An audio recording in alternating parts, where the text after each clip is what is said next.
حضور صلی اللہ علیہ وآلہ وسلم کے ایک جلیل القدر صحابی حضرت عبداللہ ابن عباس رضی اللہ تعالی عنہما، جن کو ترجمان قرآن بھی کہا جاتا ہے اور سب سے پہلے مفسر قرآن بھی ہیں، آپ سے مروی ہے کہ حسن اخلاق کے پیکر حضور نبی کریم صلی اللہ علیہ وآلہ وسلم نے فرمایا، جس نے استغفار کو اپنے اوپر لازم کر لیا، اللہ اس کی ہر پریشانی دور فرمائے گا اور ہر تنگی سے اسے راحت عطا فرمائے گا اور اسے ایسی جگہ سے رزق عطا فرمائے گا جہاں سے اسے گمان بھی نہ ہوگا۔ یہ حدیث پاک ابن ماجہ کی ہے اور حدیث پاک کا نمبر ہے 3819۔ ایک بہت بڑے بزرگ گزرے ہیں، حضرت سیدنا حسن بصری رحمۃ اللہ علیہ۔ ان کے پاس ایک شخص آیا اور اس نے خشک سالی کی شکایت کی۔ آپ رحمۃ اللہ علیہ نے اسے استغفار کرنے کا حکم دیا۔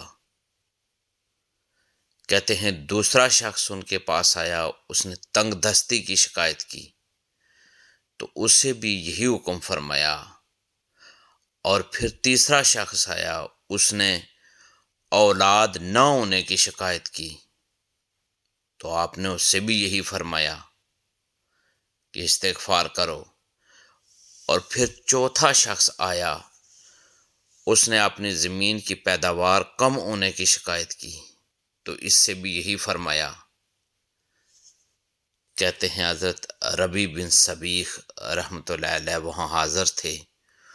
انہوں نے عرض کی، آپ کے پاس چند لوگ آئے اور انہوں نے مختلف حاجتیں پیش کیں، آپ نے سب کو ایک ہی جواب دیا کہ استغفار کرو، تو آپ رحمۃ اللہ علیہ نے ان کے سامنے یہ آیات پڑھی جن میں استغفار کو بارش، مال، اولاد اور باغات کے عطا ہونے کا سبب فرمایا گیا ہے۔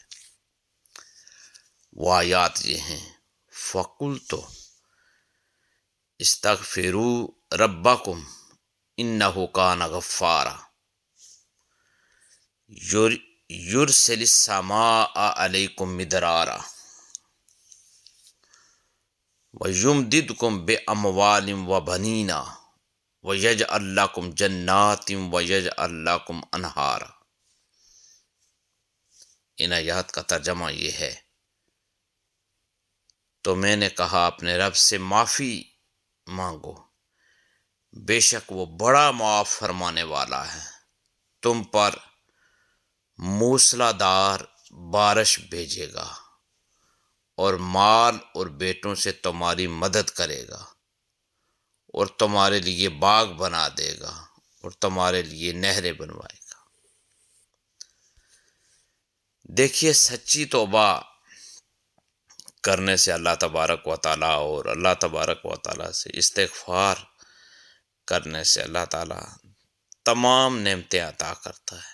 سچی توبہ کرنے سے یہ تمام نعمتیں حاصل ہوتی ہیں۔ آپ سچی توبہ بھی جان لیجئے کہ سچی توبہ سے مراد یہ ہے کہ بندہ کسی گناہ کو اللہ تعالیٰ کی نافرمانی جان کر اس کے کرنے پر شرمندہ ہوتے ہوئے رب سے معافی مانگے اور آئندہ کے لیے اس گناہ سے بچنے کا پکا ارادہ کرے اور اس گناہ کی تلافی کے لیے کوشش کرے۔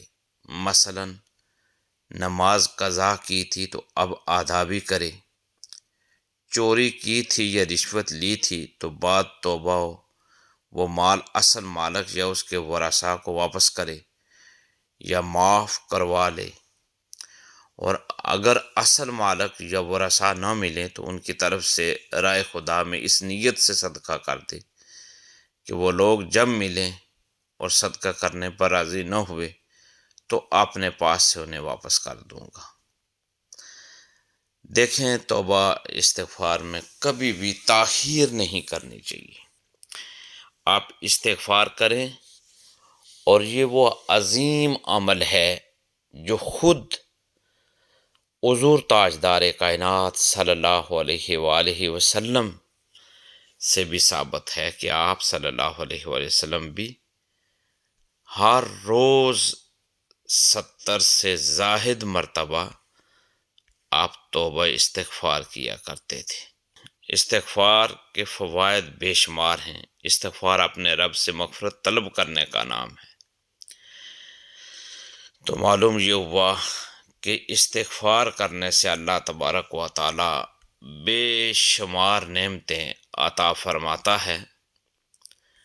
بس اللہ سے دعا ہے کہ اللہ تبارک و تعالی ہمیں استغفار کرنے کی ہمت اور توفیق عطا فرمائے۔ دین کی بات پھیلانا صدقہ جاریہ ہے، ثواب کی نیت سے ویڈیو کو شیئر ضرور کیجیے۔ جزاک اللہ۔